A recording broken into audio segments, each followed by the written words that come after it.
There's another hill that we're going to go up, and we're going to pitch right on the top. We're going to test the 20-mile-an-hour winds with this tent. I believe this tent can withstand up to like 60 to 70 mile an hour winds, which is absolutely stupid. So we're going to go and test it out. So let's go. You can see it a lot better from this angle. This is Caer Caradoc. This one right there. That's what we camped up last time. So we're going up to this one, so it's not as high. Probably looks it right now because we're closer to it, but that was a beast. I enjoyed that one. So we've made it to the top. There's Caer Caradoc, and this is where we're pitching up. Literally the summit, whatever you want to call it. There's like a stack of rocks. I can't remember the name for it, but it's right there. And we're going to pitch up here. We've got a nice, decent space. There's a few holes in the ground, like, but it's nothing that we can't cope with. You know what I'm saying? So let's go. Hi everyone, I didn't manage to do a voiceover, it was too windy, so we're going to do it now. So this is the Nortent Vern 2, it was purchased from Valley and Peak, and we're pitching in 20-mile-an-hour winds on top of Hope Boulder, which is by Caer Caradoc in the West Midlands. It's called the Longmynd or Cardigan Valley, same thing. So how this video is going to work is it's going to be a review, and I'll give you my honest opinion with justification at the end. And you'll also see the basically instructions on how to put the tent up in the background in the video. So my initial intentions with this tent are to take it abroad in cold and warm weather. So we're going to see whether it's good enough, and I will give you my honest opinion. So my initial intentions are to take this into cold and warm environments to test its capabilities. And I'll let you know that in the future, in my future videos. So this is classed as a geophysic tent, which means it has lots more cross sections than a normal tent. And you can see that as we're starting to put the poles up. Let's start off with the pegs. So I'm very happy with the pegs actually. They're called Y pegs, and they allow you to insert them into the ground, whether it's dry, wet, hard, soft ground. You're going to be sound. You get 3 choices of pegs actually, and I chose the medium, which are the 16 grams. They're not quite light and they're not quite the heavy duty ones. They're just perfect for what I need them to do. Moving on to the poles, these weigh 1.4 kilo. And they are high quality aluminium poles. I've had poles before, especially with the MSR Elixir 2, and they just break on you straight away. These are very, very strong. They come with 5 and they're easy to put in. So there's 5 poles in total. There's one that goes across the middle, which is labelled as black. Then you've got 2 which follow it parallel, go over side. They are the blue ones. And then you also have the red ones, which go from the top of the tent right down to the bottom, which creates 2 cross sections, giving that geophysic shape. I was in 20-mile-an-hour winds, and being able to set this up was actually very easy. All I did was I pegged the ground sheet and the bottom of the tent right down to the floor first. I had my poles set up ready, and I recommend you guys do this as well. And then I was able to just put the tent up straight away. From there, it's quite straightforward to put up. There is black clips attached to it, like a black seam, which is across the tent. So it's actually separate to the tent, which is, I think it's a lot better. And those just clip onto the poles. The top is quite hard to reach, and I'll show you that afterwards. I had to really stretch over to get those. The Nortent features a material called Dyneema. Now, the benefits of having Dyneema as the material is that it is hydrophobic, meaning that it is water resistant. It is also very strong and lightweight, despite the size of the tent, because it is massive. It's also UV resistant, and it's very sustainable actually for the environment. Now let's just go into the actual tent and see what's going on in there. So inside the tent, you can see that you've got 2 vestibules, you've got 4 doors, you even have a washing line, and the area in there is massive. So just to show you how big this tent actually is, I'm sitting up straight. In most tents you can't do this, and I've got plenty of headroom, you know what I mean. So there's also a washing line, so my socks are wet, so I will be putting them up there. Got dirty socks now. Fortunately, I've got some more. But if you wanted to hang your coat up, or your trousers or something, if they're wet, or you've got snow on them, put them up there and they'll dry out by the next day. So I did actually pay another £40 on top of the tent already. For me to be able to have a chimney in there, I can now cook inside of the tent. It's absolutely amazing, really, when you think about it. This is a feature that not many 2-man tents actually have, and no one's talking about it on the Vern 2. You can see the chimney sticking out the top there. I had to make some adjustments to it. But basically, there's like a little, I think it's with magnets, I can't remember, or it might be Velcro, but it's completely waterproof when you do have the sheet down, but when you pull the sheet up like I have there, it enables you, there's like fire resistant material on there which enables you to have a chimney there, because that will get quite hot, won't it? So it is really good in that sense. One thing I haven't spoken about yet is the guidelines. There are plenty of guidelines. I think we're talking about 12 to 14 guidelines to keep your tent extra strong. There's some on the top and some on the bottom of the sides of the tent, which enables, just to keep it even extra strong. And to be honest with you, I didn't need the guidelines, but because it was getting extra windy, I did put them up during the night, hence why you can't see them now. But yeah, I did put one up just to show you. So the tent does only weigh 4 or just under 5 kilo, which is actually very heavy. I say only, that is extremely heavy for a tent. My other one was half the size of that for the MSR2, but this is a winter tent. It is a 4-season tent, so it is expected. If it's shared between 2 people, that's absolutely fine, but if you're just camping on your own, I don't think it's suitable, and I think you should just get the Vern one, which again is heavy, but it is a 4-season tent. Do I recommend this tent? 100% for 2 people. So I'll give you my honest opinion again. So I do recommend it for 2 men who are going to travel in extreme conditions. I think being able to split the bag, split your load between 2 people would make this tent very feasible. 1 person, it does become very heavy and you will be carrying a heavy load. But I guess if you do need the space for whatever you're doing, like cooking like myself, I recommend that again. And there aren't many tents that enable you to have the chimney coming through the top with the heat proof, turning it into a hot tent. I'll just give you the benefits and the drawbacks now of what I find about the tent, and I'll compare it to a few other tents that I've used before, such as the Fox 2, and then also the MSR2, and I've actually been inside the Hillenberg Solo as well, and I'll just give you a comparison. So let's start off with the Fox 2. So the Fox 2 was very, very small in comparison to this tent, and I don't even think I can really compare it. They're just as easy to put up, actually. Both of them are very easy to put up tents, and I think I'd go as far as to say this one, the poles, the pegs, and the shape of the tent is just so much better, and I'll just like having a lot of size there. So moving on to the MSR2, the pockets were the main thing how I'd compare these two. So the poles are obviously better on this tent because on the MSR they did snap, as explained previously. The pockets, there was 4 pockets in this tent, the Vern 2, very deep pockets, enables you to put all the stuff that you need in there. Didn't have any complaints about that. What I would say is what I did prefer on the MSR2 was that the pockets on the roof made it easy for me to keep stuff, anything that was wet or any important things I could just put in those pockets at the top. The Vern 2 doesn't have that feature, which, I mean, you could put it in yourself and it's not a massive thing, but that's what I would say is my feedback. I did have a problem with the log burner feature, and the material itself.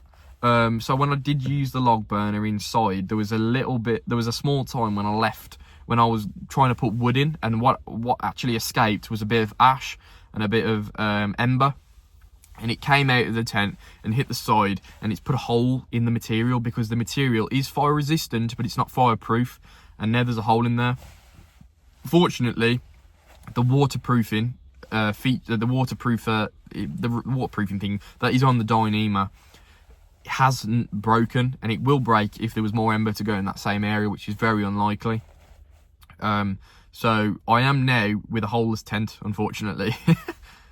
A big drawback about the tent, though, a lot of people would have explained it to you, is the fact that you have to self-seal the seams.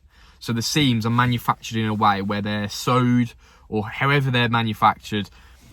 Nortent, when they do it, it allows water to come through the seams, so you have to buy a specific liquid from maybe Go Outdoors or Amazon, something like that. It's not hard to do. You've just got to put the liquid on, let it set, and then you're ready to go on your hike then. And you'd have to do that a few times because the product would break down after a long period of time. But I don't think that's a massive problem where I was going. But if I was to go to Norway or somewhere where there's going to be high precipitation or high snow, that would, you'd have to still seam it just to be on the safe side. And I think that it'd only leak through the vestibules. So if you did have anything in your vestibules, those things would get wet, but that would only be your bag, which would probably be waterproof anyway. So is that a big deal? Probably not. The tent itself is 4.5 kilos, as mentioned before. I mean, that was probably the biggest pitfall for this tent. It is massive. It is massive, and it's heavy. So just having one person do it would be tough. To put up the tent, it would actually take around 5 to 10 minutes. It took me 20 minutes because it was my first time doing it, well, other than in my garden. But that's not a long time, and especially if you had a second person, 5-7 minutes tops. So it's not too bad. The pegs were awesome. The poles are really, really strong. I love that. How did it actually cope with the winds at 25 mile an hour to 30 mile an hour? Well, when I was camping on the mountain, the winds were picking up around 20 to 30 mile an hour winds. I made sure during the night, actually, I woke up around 1 o'clock, went outside to go use the toilet, and the guidelines were just bouncing around because I hadn't pegged them down. If I'd have pegged them down like I did eventually, I wouldn't have had the problem of the tent being very noisy. So make sure you use your guidelines, and the guidelines were very, very strong.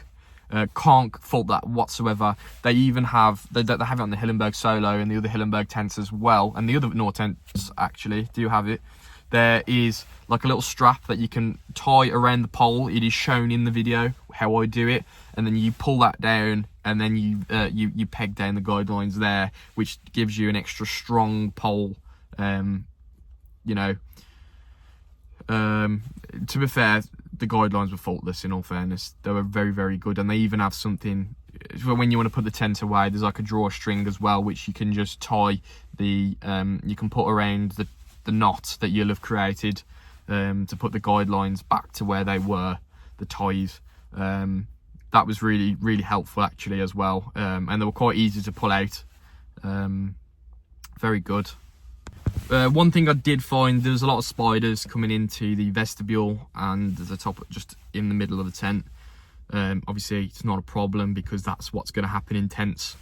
It happened with MSR, it happened with the Fox 2. So most of the condensation that I found, we did have a little bit, was, if you can just imagine where the chimney hole was, there was a little bit on there, and the same with the other side as well. That was where most of the condensation was. But other than that, I just used my rag and just got it off, so that was pretty fine. There was the air vents, good enough. I wish there were more, but that's fine.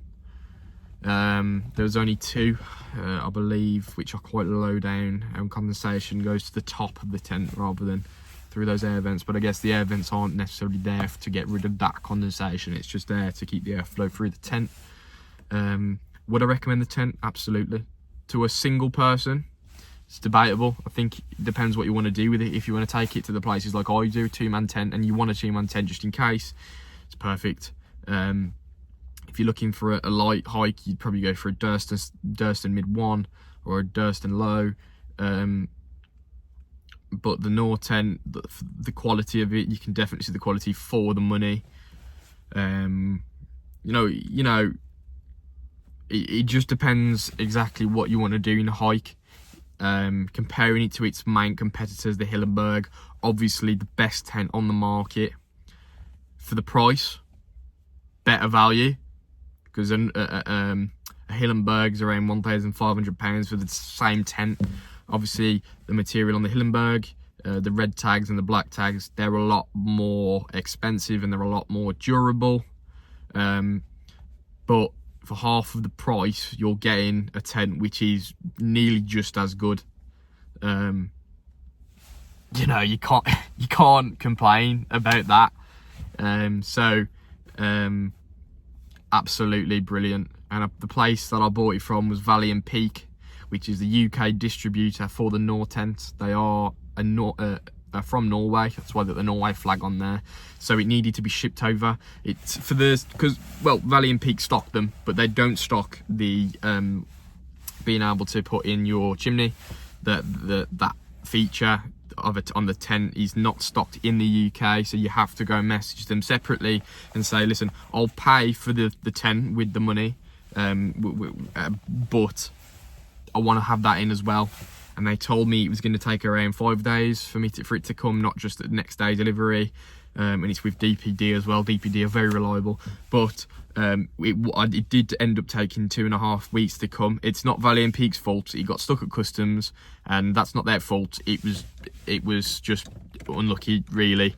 But fortunately, I wasn't planning a hike at that time. So the good thing about Valley and Peak, they've got a very good customer service, and I did keep bugging them saying, where is my tent? I expected it 5 days ago. But they were responding within the hour to tell me where the tent was and what was happening. And good communication keeps me happy, so I can't fault that, really. But yeah, so would I recommend it? 100%, yeah. I've already said. So if you want to see me use this tent in a more extreme environment, stay subscribed. Subscribe now if you haven't already. Like the video, comment what you like about the tent, or if I've missed something, let me know. If you want to know anything more about the tent, let me know in the comments, and I will reply as soon as you put that comment up. I am very fast at replying, I will say.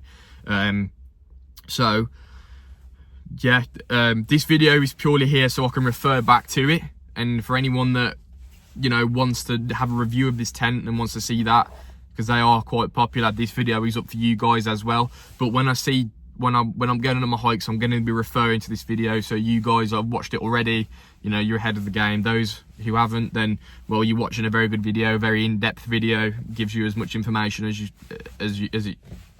I can, really. If you want to contact me on socials, it's the same as my YouTube for Instagram.